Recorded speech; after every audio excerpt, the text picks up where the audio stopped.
4. 엘리베이터는 알파 계급 탈의실로부터 나오는 사람들로 붐볐다. 레이나가 들어서자 많은 사람들이 고개를 끄덕이며 미소를 지어 반기는 표정을 보냈다.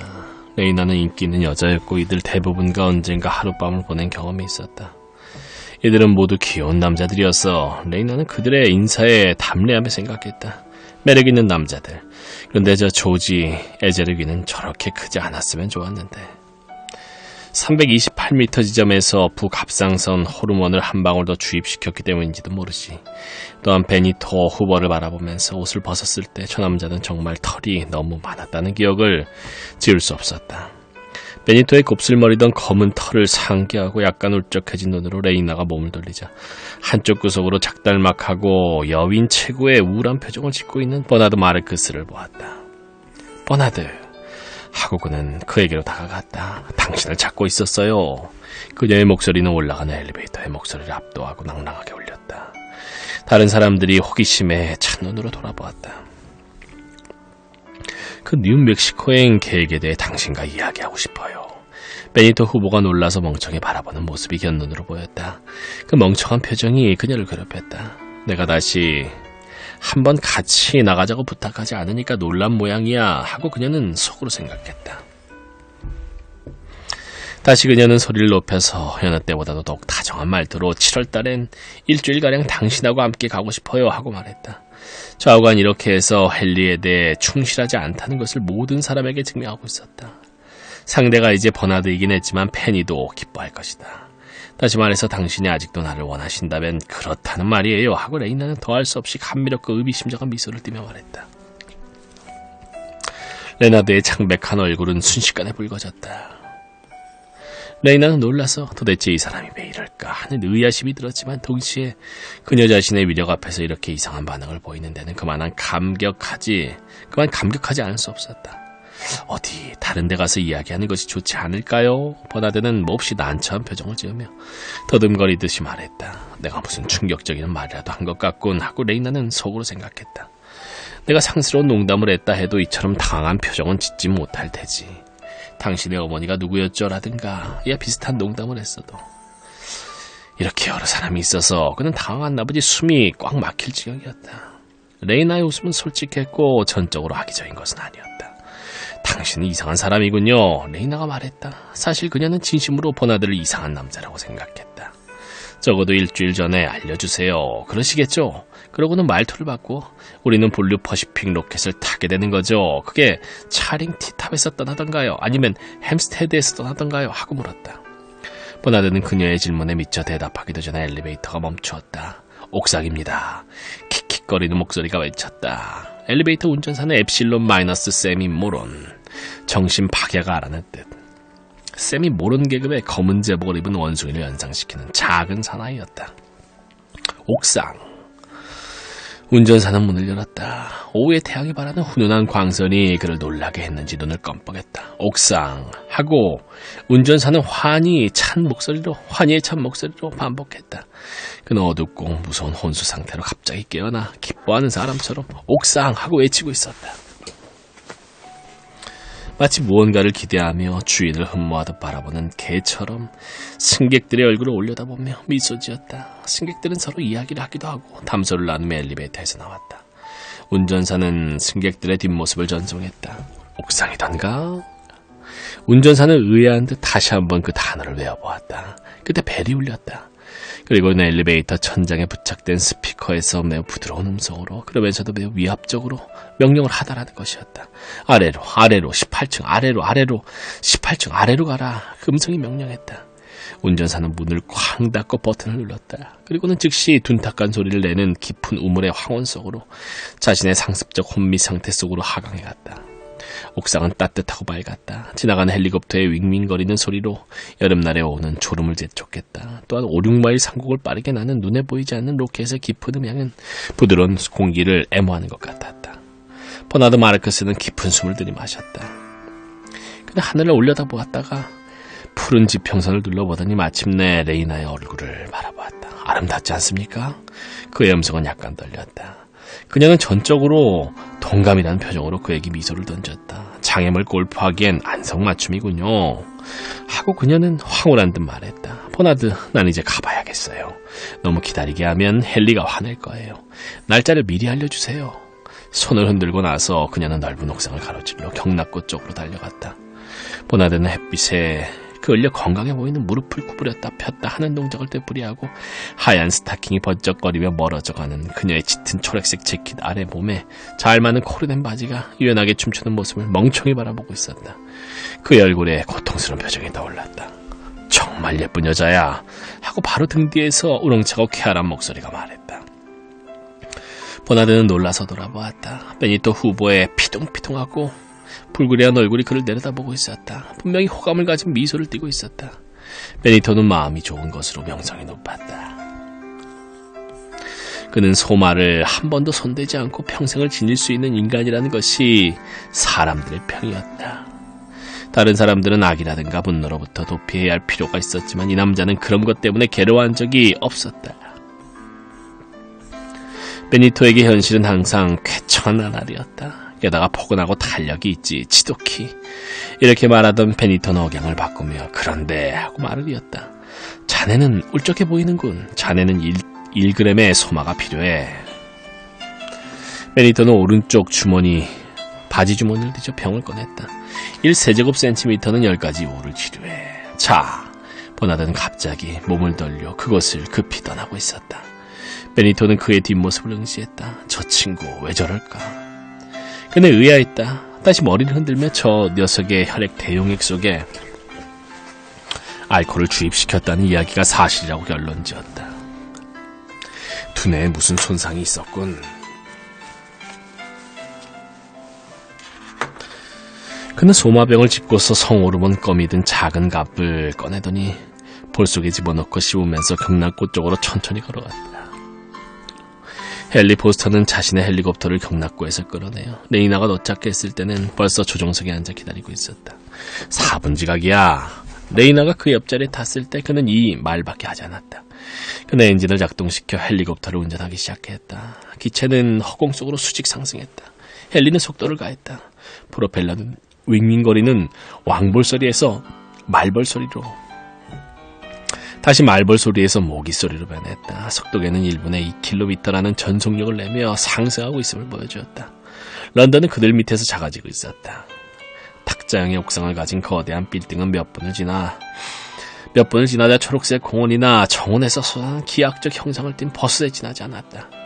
그 한가운데는 줄기가 가는 버섯처럼 생긴 차링 티탑이 하늘을 향해 반짝이는 콘크리트 원반을 지켜올리고 있었다. 그들의 머리 위 푸른 하늘에는 희한하게도 운동선수의 흉상을 연상케 하는 거대하게 뭉게뭉게 부풀어 오른 구름이 흘러갔다. 그 구름 속에서 느닷없이 작은 진홍빛 곤충이 나타나 아래로 떨어지며 윙윙 소리를 냈다. 레드 로켓이야. 방금 뉴욕에서 오는 것이야. 헨리가 말하며 시계를 들여다봤다. 7분 연착이군.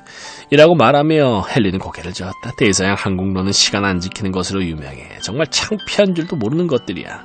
그는 엑셀레이터에서 발을 떼었다. 머리 위에 스크루 음영이 한 옥타브만 떨어지더니 말벌과 왕벌 소리를 거쳐 땅벌과 풍뎅이 소리로 되더니 다시 집게벌레 소리로 돌아갔다.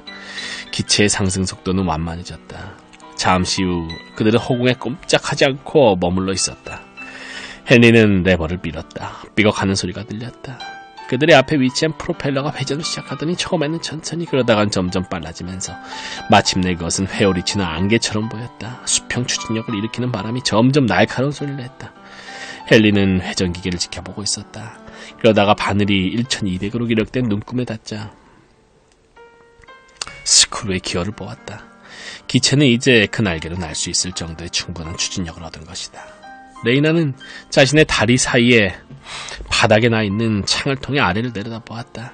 두 사람은 지금 런던 중심지와 그 위성 교외 도시를 경계짓는 공원지대 위를 날고 있었다. 그 경계지대는 6km 폭이었다. 녹지대 위를 걷고 있는 축소된 인간들은 마치 구더기 같았다. 원심식 범불, 퍼피 경기탑들이 나무 사이에서 빛났다. 세퍼즈 버시 근처에서는 2,000명의 베타 마이너스 계급이 혼합복식으로 리만 평면식 테니스를 치고 있었다. 에스컬레이터식 5인조 코트가 2열로 노팅힐에서 윌리지던까지 국도를 따라 뻗어 있었다.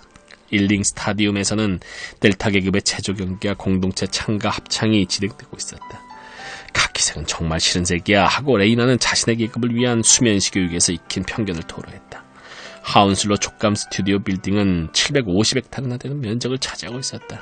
그 빌딩 근처에서는 검은색과 카키색을 입은 노동자 집단이 그레이트 웨스트 로드에 노면을 유리처럼 포장하느라 분주했다.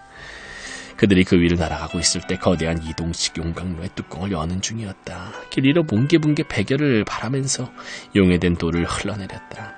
성면 롤러가 그 위로 왔다 갔다 했다. 저런 살수차의 후미에서 하얀 증기구름이 일었다. 브랜포드에는 텔레비전 회사의 공장이 마치 작은 도시를 이루고 있는 것 같았다. 지금은 교대 시간인가 봐요. 레이나가 말했다. 찐들물과 개미들처럼 초록색 옷을 입은 감마계급 여자들과 검은색의 세미 모론들이 입구에서 북적거리고 있거나 모노레일에 자리를 차지하려고 줄을 지어 서 있었다. 지친 자주색 베타 마이너스들이 와서 그 군중 속에 섞였다. 본관의 옥상은 이착륙하는 헬리콥터 때문에 부산했다. 정말 감마계급이 아닌 게 다행이야. 레이나가 말했다. 10분 후 두 사람은 스토크 포지스에 도착하여 장애물 골프의 제1라운드를 치기 시작했다. 버나드 마르크스는 눈을 밑으로 내리뜨고 어쩌다가 동료의 눈과 마주치면 즉시 피하거나 슬그머니 다른 데로 돌리면서 서둘러 옥상을 가로질러 갔다. 그는 마치 쫓기는 사람 같았다. 얼굴이 마주치면 이쪽에서 상상하는 것보다 그들의 저기가 더욱 맹렬하게 느껴지는 것이 싫었고 자신에게도 죄가 있는 것 같아서 더욱 절망적인 고독감에 입사해 마침 만나고 싶지 않은 저에게 추격당하고 있는 것처럼 느꼈다. 저 지겨운 베니토 후보 자식. 그러나 그놈에겐 아기가 있었던 것은 아니다. 아기가 없다는 것이 어느 면에서 더욱 나쁜 것이다. 아기가 없는 사람들도 아기 있는 사람들과 똑같이 행동한다. 저 레이나마저 자신을 이처럼 괴롭게 만들고 있는 것이 아닌가. 그는 레이나에게 말을 건네버리고 버리고 벌렸지만 도저히 그럴 용기가 나지 않아 우유부단하게 몇 주일을 보냈던 일을 상기했다. 경멸적인 거절을 당하고 창피를 당할 위험이 있었지만 그것은 과감하게 직면해 볼 것인가.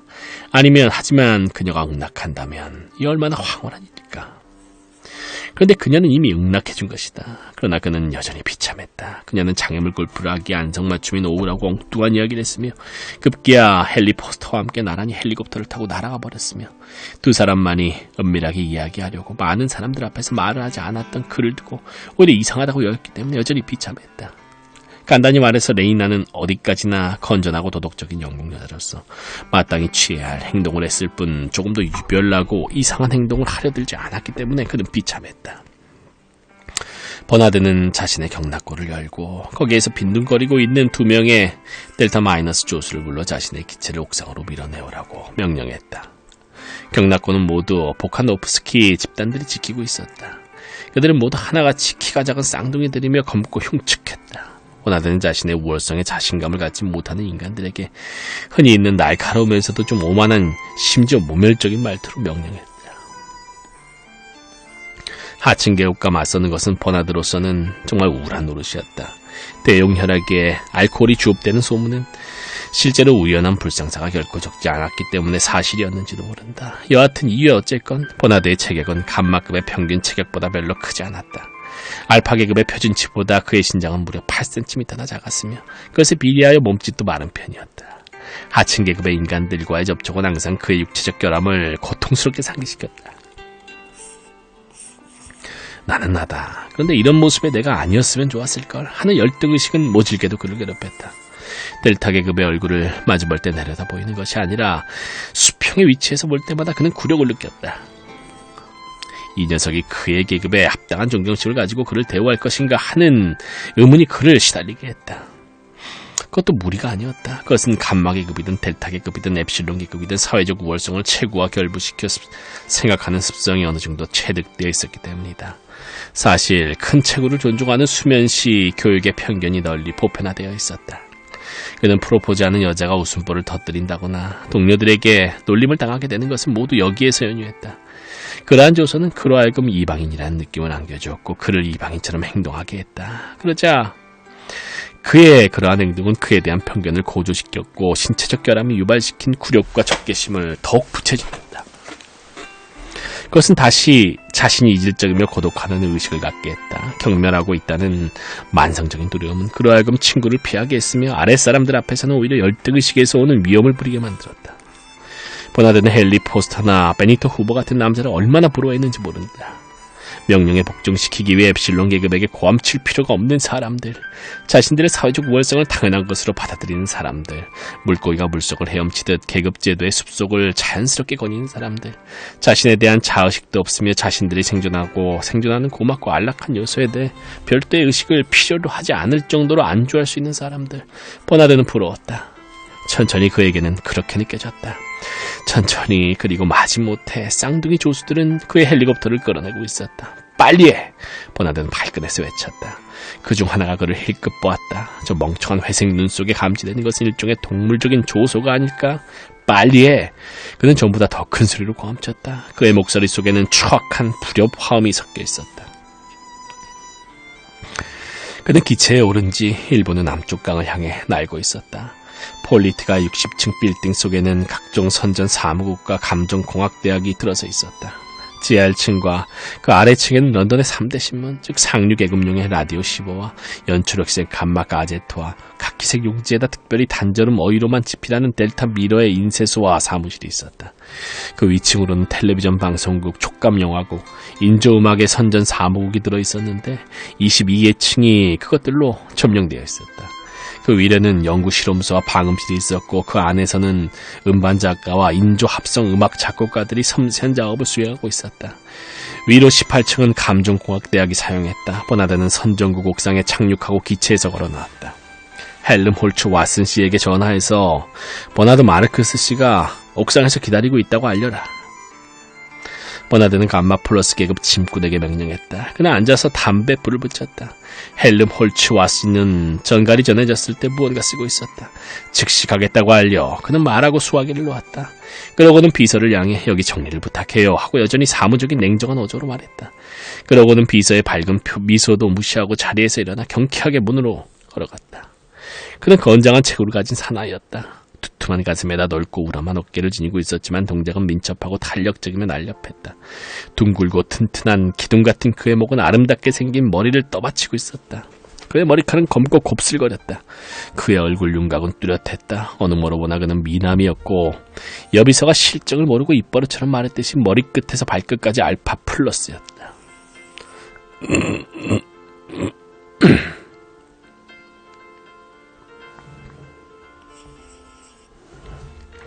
그의 직업은 헬름 홀츠 왓슨. 그의 직업은 감정공학대학 창작과의 강사였으며 교육활동의 여가를 타서 틈틈이 실제 감정기사로 일했다. 그는 고정적으로 라디오 15에 기고했으며 촉감영화에 시나리오도 썼으며 표라든가 수면시 교육용 19절을 쓰는 다양한 재주도 가지고 있었다. 유능해 상사들의 정평이었다. 어쩌면 여기서 그들은 머리를 저으면서 의미심장하게 목소리를 낮추었다. 어쩌면 좀 지나치게 유능한지도 모르지. 정말 좀 지나치게 유능했다. 그들의 말이 맞았다. 지나친 지적 능력은 버나드 마르크스의 경우 육체적 결함의 결과로서 일어나는 것과 비슷한 효과를 헬름 홀츠 왓슨에게 가져다 주었다. 빈약한 골격과 근육이 버나드를 동료들로부터 고립시키고 있었고 이 고립감은 세상에 통용되는 일반적인 표준치로 볼 때 정신적 과잉을 말하는 것으로서 다시 보다 깊은 고립의 원인이 되고 있었다. 그런데 헬름 홀츠를 불편하도록 자아의식으로 몰아넣고 고립감을 주는 것은 지나친 지력이었다. 이 두 사람에게 공통된 것은 자신들이 단독의 개인이라는 자각이었다. 그러나 육체적인 결함을 지니고 있는 버나드의 고독은 여태까지의 생활을 통하여 사뭇 지속적으로 그를 괴롭혀온 것이지만 헬름 홀츠 왓슨이 자신과 자기 주위를 메워싼 사람들과의 차이를 의식하기 시작한 것은 극히 최근의 일이었다. 이 에스켈레이터 스컷이 선수권자임에 지칠 줄 모르는 엽색가. 그는 4년도 채 안 되는 기간 동안 무려 640명의 다른 여자와 관계했다는 이야기가 돌고 있었다. 게다가 찬양할 만한 위원회의 회원이며 대인관계가 원만했던 이 남자가 갑자기 운동과 여자와 공동체 활동은 적어도 자신에게 있어서 차선에 불과하다는 것을 깨달았던 것이다. 사실, 아니 본질적으로 그는 다른 것에 관심이 있었다. 그러나 그것이 무엇일까? 도대체 무엇일까? 그것이 바로 버나드가 그와 토론하기 위해, 아니 항상 이야기하는 쪽은 헬름 홀츠 왓슨이니까 그의 친구가 토론하는 것을 한 번 더 경청하러 달려온 것이 문제의 초점이었다. 헬름 홀츠가 엘리베이터에서 내리자 합성 음성 선전국에 근무하는 아리따운 여자 3명이 그를 기다리고 있었다. 오, 헬름 홀츠 씨, 우리와 함께 엑스모어의 정찬 피크닉에 가요. 여자들은 애원하듯 그의 주위에 매달렸다. 근데 고개를 흔들면서 그들 사이를 밀치며 나갔다. 안 돼, 안 돼. 우린 다른 남자들은 초대하지 않을 작정이에요. 그러나 헬름 홀츠는 이러한 유쾌한 약속에도 요주부동이었다. 안 돼. 나는 바빠요. 하고 그는 반복했다. 그는 단호히 가던 길을 갔다. 여자들은 그의 뒤를 따라왔다. 그가 버나드의 비행기에 올라 문을 쾅 하고 닫고 닫았을 때야 비로소 여자들은 포기했다. 원망의 소리가 전혀 없지도 않았다. 저 개집애들. 헬리콥터가 상승하자 그가 말했다. 저 개집애들. 그는 고개를 저으며 우거지상을 지었다. 정말 지겹군. 하고 버나드는 미선적으로 동의했지만 사실은 자신도 헬름 홀츠처럼 많은 여자들을 별로 애쓰지도 않고 소나기에 넣을 수 있었으면 좋겠다고 생각하고 있었다. 그러다 그는 갑자기 자랑하고 싶은 충동에 사로잡혔다. 나 레니나 크라운을 데리고 뉴멕시코로 갈 셈이야. 그는 되도록 아무렇지도 않다는 어조로 말했다. 그래? 헬름 홀츠는 전혀 관심 없는 어조로 응답했다. 잠시 있다가 나는 최근 1, 2주일 동안 위원회 활동을 끊고 계집애들과의 교제도 끊었어. 그래서 대학에서 얼마나 큰 소동이 일어났는지 상상도 못할 거야. 하지만 그렇게 하는 것만큼의 가치는 있는 거지. 그 여과는 여기서 그는 주저했다. 그건 정말 이상해. 정말 이상하단 말이야. 육체적 결합은 일종의 의식의 과잉을 낳을 수 있었다. 그런데 그뿐만 아니라 역도 가능하다고 볼 수 있다. 의식의 과잉은 그 자체의 목적을 위해 자발적으로 고독을 택하고 스스로 눈과 귀를 멀게 하여 인위적으로 금욕주의적 불능적으로 만든다. 짧은 비행의 후반은 침묵으로 일관되었다. 목적지에 도착하여 버나드의 방 안에 푹신한 의자에 편안한 자세로 몸을 뻗고 누웠을 때 헬름 홀츠가 다시 말을 꺼냈다. 자네는 지금까지 하고가 천천히 말을 꺼냈다. 자네 내부에 무엇인가 숨어 있어서 자네가 그것을 끄집어낼 때까지 기다리고 있는 것 같은 그런 느낌을 느껴본 적이 없나? 자네가 사용하지 않고 있는 여분의 힘과 같은 것을 말일세. 그러니까 터빈 속을 통과하지 않고 폭포로 그냥 떨어지는 물과 같은 것 말이야. 그는 버나드를 무엇인가 질문하는 표정으로 바라보았다. 혹은 사정이 다르다면 우리가 느낄지도 모르는 여러 가지 감정 말인가? 헬름 홀츠는 고개를 저었다. 반드시 그렇진 않아. 뭔가 내가 이따금 느끼는 야릇한 감정을 생각하고 있는 거야. 무언가 내가 이야기할 중대한 것이 있고 그것을 표현할 능력도 있다는 기분이야. 단지 그 말하고 싶은 것이 무엇인지 모르는 데다가 그 능력을 도무지 사용할 수 없다는 감정이야. 혹시 지금 우리가 사용하는 글 이외의 표현 방법이 있다면 또는 지금과 다른 것에 대해 쓸 수 있다면 여기에서 그는 입을 다물었다가 다시 말을 이었다. 자네도 알다시피 나는 어떤 문장을 창작하는 재주가 있어. 자네들이 마치 바늘 위에 앉았을 때처럼 펄쩍 튀어오르게 할 수 있는 그런 문장을 지을 수 있네. 그것이 비록 수면시 교육에서 명백히 밝혀진 것이라고 해도 참신하고 자극적으로 다시 표현할 수 있단 말일세. 하지만 그런 것으로는 충분치 않아. 문장이 잘 되었다는 것만으로는 충분치 않아. 그런 문장을 사용하여 만들어내는 내용 역시 훌륭해야 된다는 느낌이 들어. 자네가 쓰는 것은 훌륭하던데 어떤 면에 한해서 그렇게 말할 수 있겠지. 헬름 홀츠는 어깨를 추석였다. 하지만 그런 것은 아무것도 아니야. 그런 것은 어쩐지 충분한 중요성을 결여하고 있는 것 같아. 무언가 훨씬 중요한 어떤 일을 할 수 있을 것 같아. 그래, 보다 강렬하고 보다 격렬한 건 말이야. 그런데 그것이 무엇일까? 무엇이 말해야 할 보다 중요한 것일까? 또한 우리가 써야 할 대상에 대해 어떻게 하면 더욱 치열해질 수 있을까? 어휘라는 것은 적절히 사용하면 엑스레이와 같아질 수 있어. 어떤 것도 관통할 수 있는 것이야. 읽는 사람들을 관통하는 거야. 그것이 내가 학생들을 가르치려는 것 중에 하나야. 어떻게 인간의 정신을 찌르듯 강렬하게 쓸 것인가 하는 문제지. 그러나 공동체 참가라든가 방향 오르간의 최신식 계량에 대한 논설 같은 것으로 가슴이 관통된다는 것, 도대체 그런 것이 무슨 소용이 있겠나. 더군다나 이러한 것에 관하여 글을 쓸 경우 어휘로 하여금 강력한 X광선처럼 사물을 관통하도록 할 수 있을까? 아무 내용도 없는 것에 관해 무엇을 쓸 수 있단 말인가? 결국 이 점이 궁극적인 문제야. 나도 노력하고 버나드는 갑자기 경고하듯 손가락을 입술에 갖다 대며 말했다. 문에 누가 있는 것 같군. 그가 속삭였다. 헬름 홀츠는 일어나서 방을 가로질러 살금살금 걸어가서 재빠른 동작으로 문을 활짝 열었다. 물론 그곳에는 아무도 없었다. 미안해. 불안할 정도로 바보스러운 느낌과 표정으로 버나드가 말했다. 좀 신경과민인가 봐. 사람들에게 의심을 받으면 나도 사람들을 의심하게 되거든. 버나드는 손으로 눈을 비비며 한숨을 내쉬었다. 그의 목소리는 철학해졌다. 그는 자신을 정당화하고 있었다. 요즘처럼 내가 참고 견뎌야 했던 것을 자네는 모를 거야. 그는 거의 울음을 터뜨릴 것처럼 말했다. 자기 연민이 갑자기 분수처럼 폭발했다. 자네는 모를 거야. 헬르몰트 마스는 좀 불편한 감정을 느끼며 듣고 있었다. 버나드, 불쌍한 버나드. 그는 속으로 중얼거렸다. 그러나 동시에 친구 때문에 창피하다는 느낌이 들었다. 버나드가 자존심을 좀 가져주었으면 싶었다. 5장 8시경이 되자 해가 저물었다. 스토크 포지스 클럽의 탑 위에 걸린 스피커가 인간의 테너 음성보다 더 큰 음성으로 코스의 폐쇄를 알리기 시작했다. 레이나와 헨리는 게임을 포기하고 클럽 쪽으로 걸어갔다.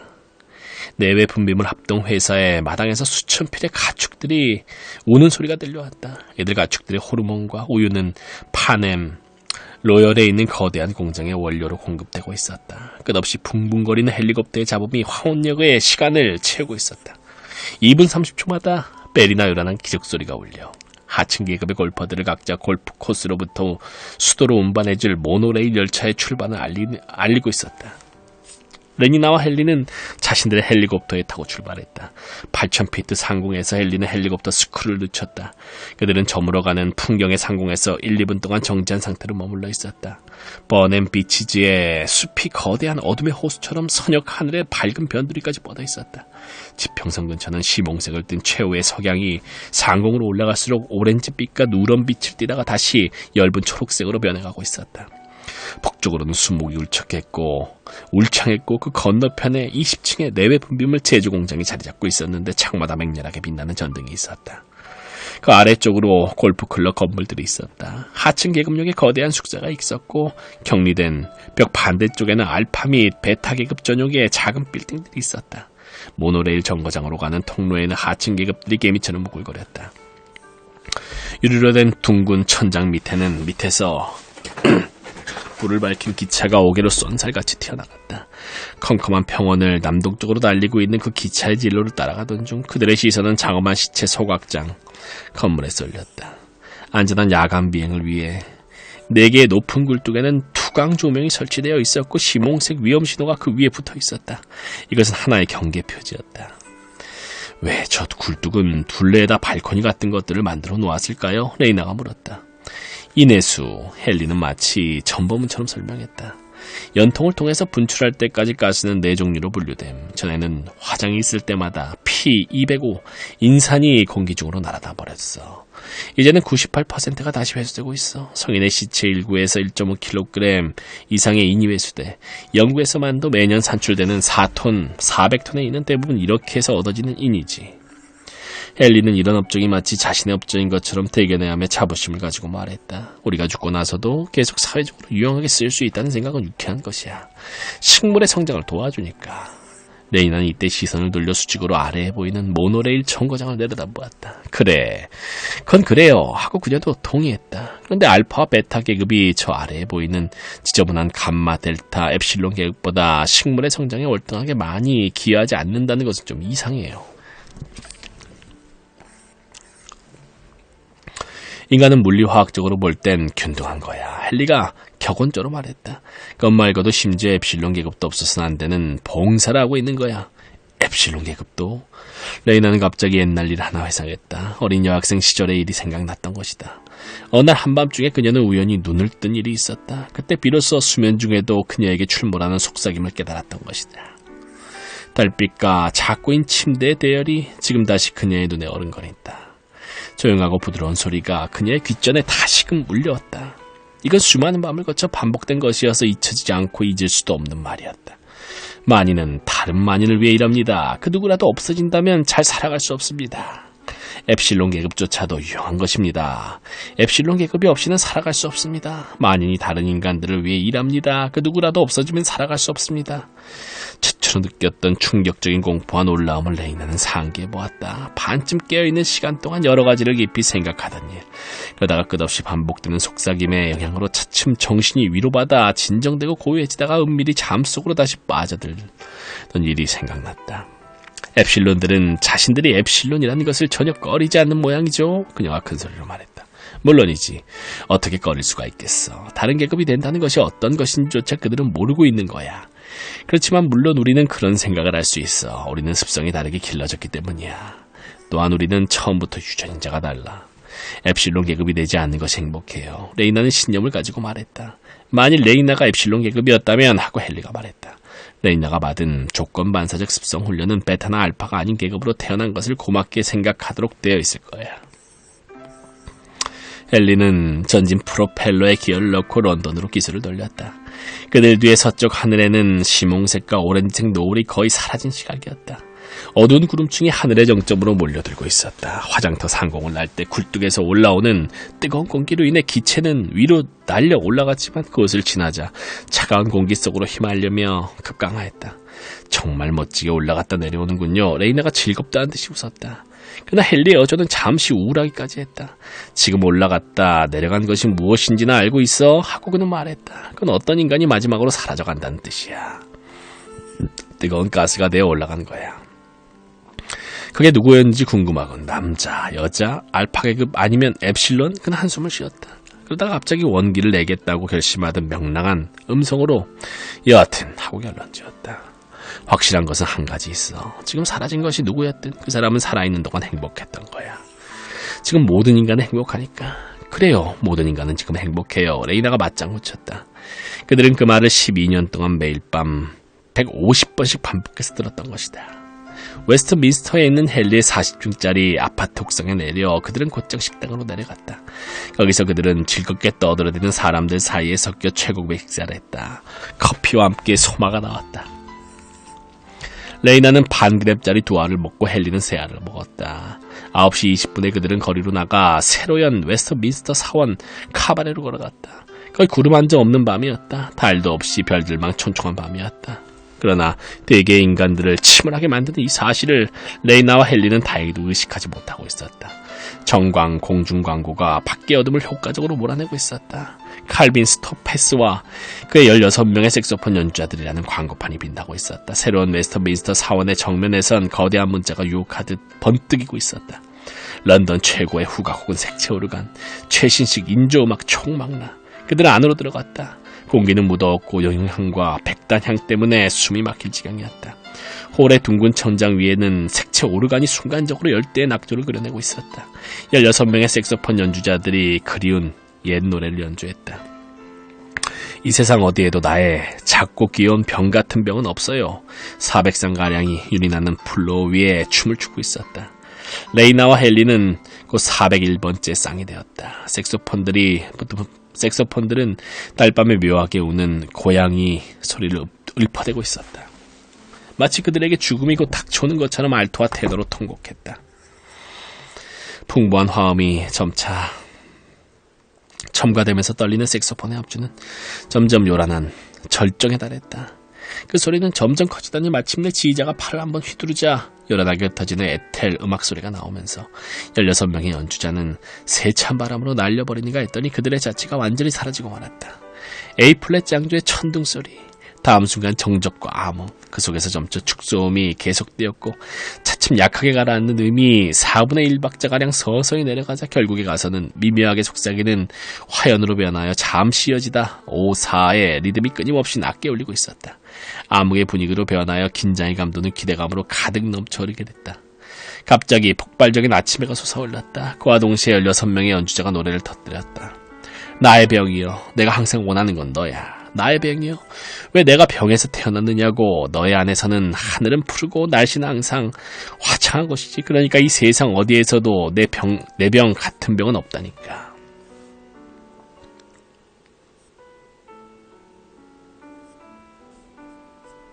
레이나와 헨리는 다른 400쌍과 더불어 춤을 추며 웨스트민스터 사원 카바레를 회전하며 다른 세계로 들어가고 있었다. 소마 휴일이라는 훈훈하고 풍요로운 색채로 가득 차고 무한히 친근한 세계로 모든 사람은 친절하고 잘생겼으며 영원한 행복을 즐기고 있었다. 나의 병이요, 난 항상 너를. 그러나 레이나와 헨리는 그들이 원하는 것을 얻은 것이다. 그들은 지금 여기에서 그 안에 있는 것이다. 안전하게 그 안에 들어가서 쾌청한 날씨와 영원히 푸른 하늘을 즐기고 있는 것이다. 그리하여 지쳐 빠진 16명이 색소폰을 내려놓으면 인조 음악장치가 완만한 멜서스 블루스풍의 최신곡을 만들어 연주하자 그들은 병 속에 대용 혈액의 바다에 떠서 대양의 파도를 타고 부드럽게 출렁이는 쌍둥이가 된 기분이 되었다. 여러분 안녕 편히 쉬십시오. 스피커가 상냥하고 음악적이며 예의 바른 어조로 명령을 전한다. 여러분 편히 쉬십시오. 다른 사람들과 똑같이 레이나와 헨리는 그 명령에 순종하여 건물을 떠났다. 침울한 별들이 하늘을 가로질러 그들의 위치를 상당히 옮겨간 시각이었다. 하늘을 격리시킨 공중 광고도 대부분 꺼져 있었지만 두 사람은 아직 다행스럽게도 밤을 전혀 의식하지 못했다. 카바레가 문을 닫기 30분 전에 다시 소마를 삼켰기 때문에 현실의 세계와 혼미한 정신 사이에 전혀 횡단할 수 없는 벽이 솟아있었다. 병 속에 밀봉된 상태에서 그들은 거리를 건넜다. 병 속에 밀봉된 채 그들은 엘리베이터를 타고 헨리의 28층 아파트방으로 올라갔다. 소마를 2번이나 복용하여 병 속에 밀봉된 상태였지만 레이나는 규칙에 정해진 피임 조치를 잊지 않았다. 여러 해에 걸친 수면시 교육과 12세부터 17세에 이르기까지 주 3회 메서스식 훈련을 받은 덕택으로 이러한 조심을 하는 것쯤은 눈을 껌뻑이는 행위처럼 자동적이고 불가피한 것으로 여겨졌다. 지금 생각났어요.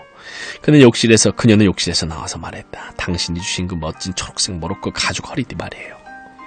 그것이 어디서 구했는지 페니 크라운이 알고 싶다고 하던데. 한 주걸로 목요일마다 버나드의 단결 예배일이 돌아왔다. 아프로디테움에서 일찌감치 저녁을 먹고 회칙 제2조에 의하여 헨리 몰츠는 최근 그 회원으로 선임되었다. 버나드는 친구와 작별하고 옥상에서 택시 헬리콥터를 불러 포더슨 공동체 창가 성당까지 가라고 명령했다. 기차가 200m 상승하여 동쪽으로 향하여 가다가 방향을 바꾸자 눈 아래로 성당의 거대하고 아름다운 모습이 보였다. 러드게이트 힐 위에는 320m의 하얀 모조 내리석이 눈처럼 하얗게 빛나고 있었다. 그 헬리콥터 정류장의 내 모퉁이에는 무수한 T자가 시몽색으로 찬란하게 빛나고 있었으며 24개의 거대한 황금 나팔 구멍으로부터 장엄한 인조음악이 울려나오고 있었다. 젠장 지각이군. 버나드는 창가 성당의 시계인 빅 헨리를 보는 순간 혼잣말로 떼거렸다. 아니나 다를까 그가 택시비를 지불하는 동안 빅 헨리 시계는 시간을 알리며 울렸다. 모든 황금 나팔에서 포드님 하고 육중한 저음의 창가가 울려나왔다. 포드 9번씩이나 반복되었다. 버나드는 엘리베이터로 달려갔다. 포드 탄신의 축전과 공동체 창가를 위한 대강당은 건물의 아래층에 있었다. 그 위에는 각 층마다 100개씩 전부 7,000개의 방이 있었으며 거기에는 연대 클럽들이 2주간의 예배를 보게 되어 있었다. 버나드는 33층에서 내려 복도로 황급히 달려 3210호실 밖에서 잠시 머뭇거리고 섰다가 자세를 가다듬고는 문을 열고 들어섰다. 다행히도 그가 꼴찌는 아니었다. 원탁 둘레에 놓인 12개의 의자 중 3개가 아직 비어 있었다. 그는 가까운 곳에 있는 의자에 될수록 남의 눈을 끌지 않도록 살며시 앉았다. 자신보다 늦은 사람들이 들어올 때마다 상을 찌푸려 주겠다고 잔뜩 벼르고 있었다. 오늘 오후 무슨 게임을 하셨나요? 그의 왼쪽에 앉은 여자가 그에게 고개를 돌리며 물었다. 장애물 골프? 아니면 전자골프? 버나드는 그녀를 보았다. 포드님, 이건 모가나 로스차일드 양이 아닌가? 버나드는 얼굴을 붉히면서 그 어느 것도 하지 않았음을 고백하지 않을 수 없었다. 모가나는 놀라며 그릉시했다. 어색한 침묵이 흘렀다. 그러자 그녀는 몸을 획 돌리며 그녀의 왼쪽에 있는 보다 스포츠맨다운 사나이에게 이야기를 걸었다. 단결 예배치고는 출발이 좋군. 버나드는 비참하다는 듯이 한숨을 내쉬고 융합을 이루지 못하고 또 한 번 실패하게 될 것을 예감했다. 차라리 가장 가까이에 있는 의자로 성급히 기어들지 말고 전체를 돌아보는 시간적 여유를 가졌더라면 좋았을 텐데. 피피 브래들로와 조안나 디젤 사이에 끼어앉을 수도 있었을 텐데. 그런데 그만 엉겹결에 모가나 앞 옆에 앉고 말다니. 모가나 포드님, 저 까만 그녀의 두 눈썹. 아니 차라리 한 개의 눈썹이다. 2개의 눈썹이 코 위에서 하나로 겹쳐져 있으니까. 포드님, 그의 오른쪽에는 클라라 디터팅이 있었다. 그래, 클라라의 눈썹은 서로 붙지 않았지만 그녀는 정말 너무 탄력적이야. 반면 피피와 조아나는 참으로 적당한 여자들이지. 포동포동하고 금발에다 몸매가 지나치게 크지도 않고. 그런데 그들 사이의 자리를 차지하고 있는 것은 저 덩치 큰 촌놈 같은 톰 카와구치가 아닌가. 제일 늦게 도착한 것은 사르진 앵겔스였다. 당신은 지각입니다. 그룹의 조장이 엄격한 어조로 말했다. 다시는 이런 일이 없도록 하시오. 사르지니는 사과하고 짐 보카노프스키와 허버트 바쿠닌 사이에 잔류가서 앉았다. 이제 그룹은 전부 출석했고 단결 서클은 완벽했으며 흠이 없었다. 남녀, 남의 순으로 탁자를 가운데로 하고 삥 둘러 앉았다. 12명이 한 덩어리가 되고 일치단결하여 다시 큰 원 속에서 12명은 개인의 정체성을 포기할 순간을 기다리고 있었다. 조장이 일어나 T자를 그려서 신호하며 인조음악의 스위치를 넣자 고요한 북소리의 연속적인 반향과 기악의 합주가 시작되었다. 관악기와 초현악기의 합주였는데 그것은 간결하면서도 가슴속에 스며들어 떨어지지 않는 느낌을 주는 제일 단결주의 찬가로서 물결이 밀려도 힘차게 반복되었다. 그러나 약동하는 리듬을 듣는 것은 귀가 아니라 횡격막이었다. 끊임없이 스며드는 화성의 흐느끼는 소리와 반향은 가슴에만 스며드는 것이 아니라 연민을 호소하듯 내장에까지 스며들고 있었다. 조장은 다시 한번 T자를 긋고 앉았다. 예배가 시작된 것이다. 식탁의 중앙에는 헌납된 소마 정제가 놓여 있었다. 딸기 아이스크림 소마의 성배가 손에서 손으로 옮겨지며 자기 멸각을 위한 건배라는 공식 문구를 읊으며 12번 마시는 의식이 있었다. 그러고 나서 인조음악 오케스트라의 반주로 제일 단결주의 찬가를 합창했다. 포드님, 우린 12명이로소이다. 우리를 하나로 만들어 주옵소서. 사회의 강이 흐르는 물방울처럼. 이제 우리를 함께 흐르게 하소서. 당신의 빛나는 풀리버 자동차처럼 재빨리 흐르게 하소서. 영혼에 찬 12소절. 다음에는 성배가 더 다시 돌아갔다. 이번에는 보다 위대한 존재를 위해 건배라는 말이 공식구였다. 모두가 마셨다. 음악은 지칠 줄 모르고 연주되었다. 북이 울렸다. 울부짖고 부서지는 화음은 녹아내린 내장에 붙어 떨어지지 않았다. 제2단결주의 찬가가 합창되었다. 보다 위대한 자여, 사회의 친구여 오라. 하나가 되는 12를 멸각시키소서. 우리는 죽기를 희고하나이다. 죽음에 이르면 보다 큰 삶이 시작될 것이니까. 다시 12소절. 이때에는 소마가 작용하기 시작했다. 눈에선 빛이 나고 양볼엔 홍조가 감돌았다. 내부에서 솟아난 보편적 자비의 빛이 행복하고 다정한 미소가 되어 모두 얼굴에 떠올랐다. 심지어 버나드도 약간 나른한 기분을 느낄 수 있었다. 모가나 로스차일드가 고개를 돌려 그에게 미소 지었을 때 그도 미소로 응답하기 위해 최선을 다했다. 그러나 그 눈썹, 두 개가 겹쳐 하나가 된 눈썹이 유감스럽게 아직도 거기에 있었다. 그는 그것을 무시할 수 없었다. 아무리 애를 써도 어사였다. 아직 충분한 취기가 돌지 않았던 모양이다.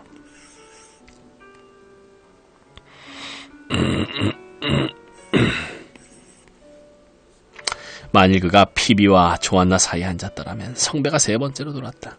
가까이 온 그분의 강림을 위해 마침 잔돌리기에 선창이 된 모가나 로스차일드가 말했다. 그녀의 여전은 우렁찼고 환희에 들떠 있었다. 그녀는 성배를 마시고 버나드에게 돌렸다. 가까이 온 그분의 강림을 위해 그가 반복했다. 그분의 강림이 임박한 것을 진지하게 느끼기 위해서였다. 그러나 그 눈썹은 계속 그의 의식을 혼란시켰으며 그에 관한 강림은 지독히 먼 이야기 같았다. 그는 성배를 마시고 그것을 클라라 디터딩에게 건넸다.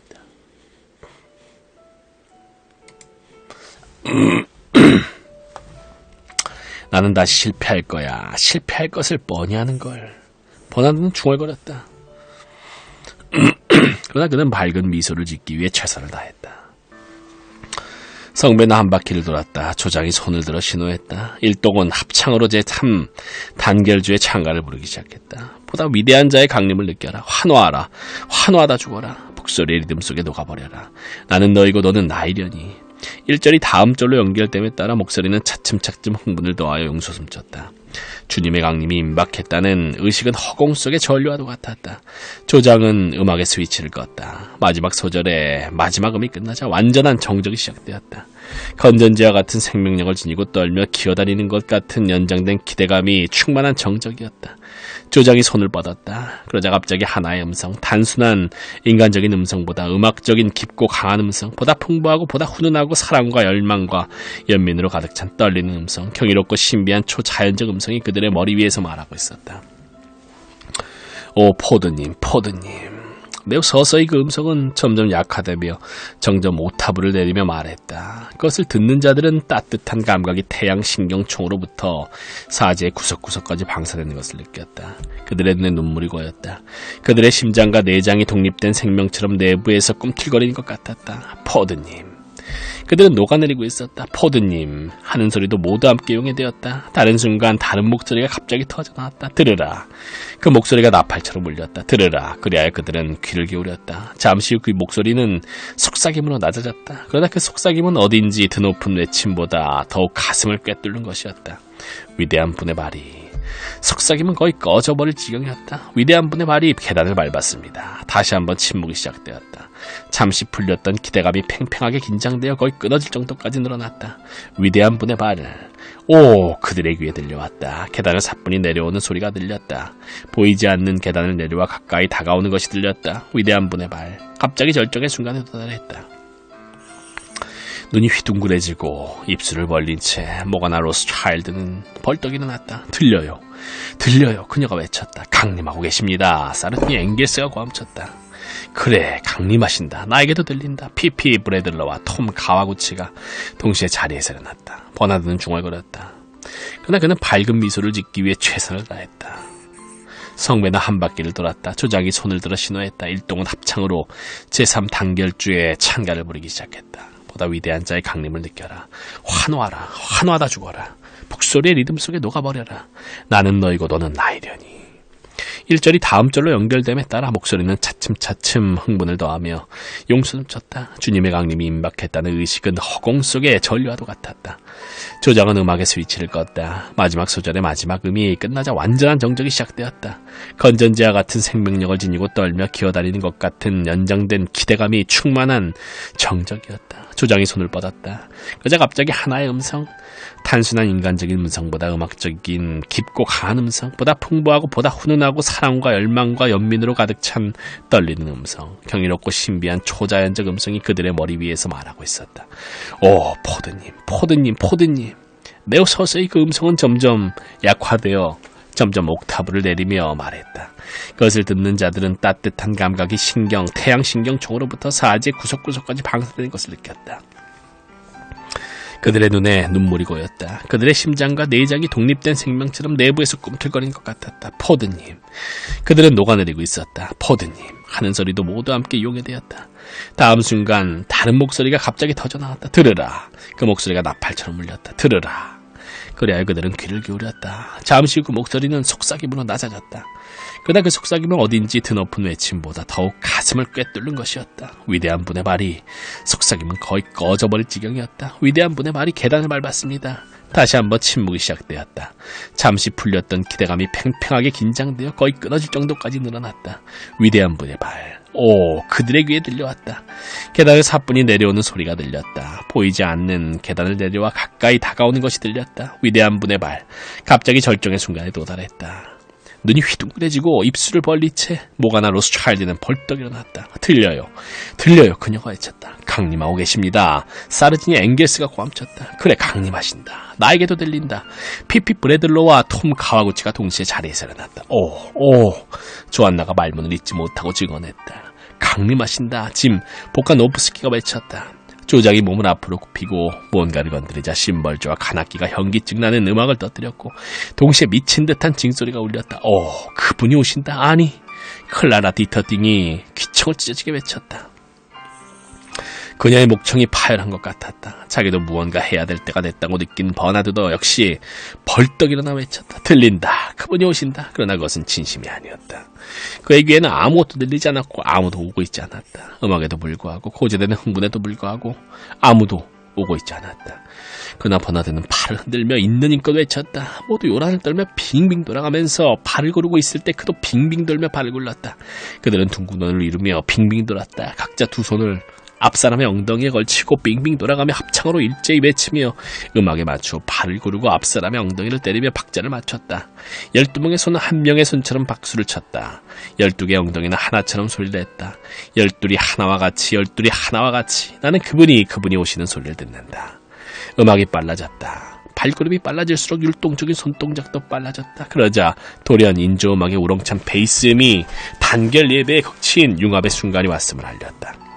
12이 곧 하나가 되는 순간, 즉 보다 위대한 분의 굴림을 알렸다.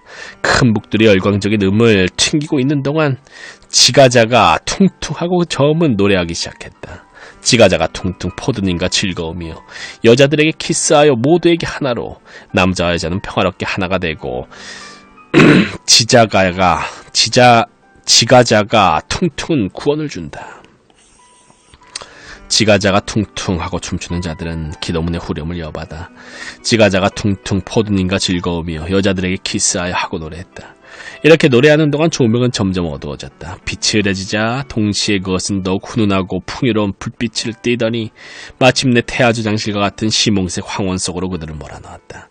지가자가 퉁퉁 태아적 핏빛 어둠 속에서 그들은 잠시 동안 춤추며 그 끈질긴 음악에 박자를 맞추고 있었다.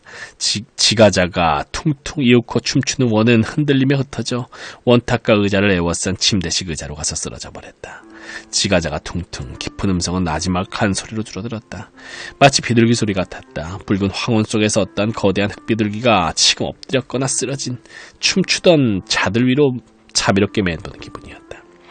그들은 옥상에 서 있었다. 빅 헨리가 방금 11시를 알렸다. 밤은 고요하고 훈훈했다. 멋있지 않았나요? 피피 브래들러가 말했다. 정말 멋지지 않았나요? 그녀는 황홀한 표정으로 버나드를 바라보았다. 그러나 그 황홀한 표정에는 전율이나 흥분의 흔적은 없었다. 사실 흥분한다는 것은 아직도 만족하지 않았다는 표시인 것이다. 그녀의 황홀 상태는 극치를 맛본 자의 조용한 황홀경이었고 공허한 포만이나 허무의 정밀이 아니라 균형을 얻은 생명의 정밀이며 동시에 휴식과 균형을 이룩한 에너지의 정밀이었다. 풍요롭고 생명 있는 평화였다. 이 단결 예배는 탈취와 동시에 수여하고 보충을 위해서만 빼앗아가는 것이었기 때문이다. 그녀는 충만하고 완전하게 되어 있었고 그녀 자신 이상의 존재가 되어 있었다. 멋있었다고 생각하지 않으세요? 초자연적으로 빛나는 눈으로 버나드의 얼굴을 바라보며 그녀가 끈질기게 물었다. 멋있었다고 생각합니다. 그는 거짓말하고 외면했다. 그녀의 거듭난 듯한 얼굴과 마주치자 그는 마치 자신의 고립을 비난하는 것처럼 느꼈으며 동시에 야유한다는 느낌마저 들었다. 그는 예배를 시작할 때나 다름없이 지금도 비참한 고독을 느꼈다. 아니 그 충족되지 않는 공허함. 생기를 잃은 포만감으로 인해 더욱더 고립감을 느꼈다. 다른 사람들은 보다 위대한 존재와 융합되었지만 그는 고립되었을 뿐 융합되지 못했다. 모가나에게 포용당하고 있을 때조차도 고독했다. 진실로 평생 경험했던 것보다 더 가망 없이 고립되어 있었다.